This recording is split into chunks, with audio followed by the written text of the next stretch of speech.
ஆட்சிக்கு வந்ததும் முதல் கையெழுத்தில் நீட் தேர்வு ரத்து செய்யப்படும் என கூறி 4 ஆண்டுகளாகியும் ரத்து செய்யப்படவில்லை என கூறிய கழக பொதுச் செயலாளர் எடப்பாடி கே பழனிசாமி, திமுக இப்படி கூறுவது எல்லாமே பச்சை பொய்யாக இருப்பதாக தெரிவித்தார்.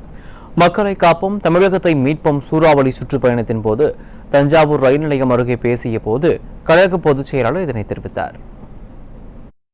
அப்பா ஸ்டாலின் அவர்களும் மகன் உதயநிதி அவர்களும் ஊரூரா பேசுறாங்க. நீட் தேர்வு ஆட்சிக்கு வந்தவுடன் முதல் கையெழுத்து ரத்து. நீட் தேர்வு முதல் கையெழுத்து நீட் தேர்வு ரத்து செய்யப்படும் கையெழுத்தான். 4 வருஷம் ஆச்சு, செஞ்சாங்களா? மாணவர்களையும் பெற்றோர்களையும் ஏமாற்றி ஆட்சிக்கு வந்தது 4 ஆண்டு 50 மாதம் நிறைவு பெற்று. இப்போ கேட்டா, சட்டமன்றத்தில் கேட்டா நாங்க என்ன செய்வது? உயர்நீதிமன்றத்தில் வழக்கு தீர்ப்பு கொடுத்துட்டாங்க. அதைய நாங்களும் சொன்னோம், நாங்க இருக்கும்போது அதான சொன்னோம். ஆனா மக்களை ஏமாற்றி, பெற்றோர்களை ஏமாற்றி, மாணவர்களை ஏமாற்றி நீட் தேர்வு திமுக வந்தா ரத்து செய்யணும் பொய்ய சொல்லி ஓட்டுகளை பெற்று கொள்ளை பத்திரமா ஆட்சிக்கு வந்த பிறகு கையை விரிச்சிட்டீங்க. இதனால 25 மாணவர்களை உயிர் நீத்துட்டாங்க. இதற்கு எல்லாம் பொறுப்பு திமுக தான்.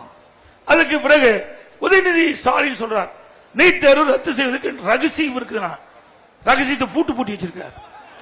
சொல்லு, தஞ்சை மாவட்டத்தில் வந்து சொல்லு, தஞ்சாவூர்ல வந்து சொல்லு. இப்போது மக்கள் தெரியட்டும். 50 மாசம் ஆகி போச்சையா, இன்னும் 8 மாசம் தான் உங்களுக்கு ஆயுள். அந்த 8 மாச காலத்துல இந்த நீட் தேர்வு ரகசியத்தை சொல்லு, மக்கள் தெரிஞ்சுக்கிட்டோம். இப்படி பச்சை பொய், எல்லாமே பொய். வாய் இருந்தா பொய், பொய்யை தவிர்த்து எது வராது. திமுகவில் பொய் பேசுறதுக்கு நோபல் பரிசு கொடுக்கணும், திரு ஸ்டாலினுக்கு கொடுத்தா பொருத்தமா இருக்கு.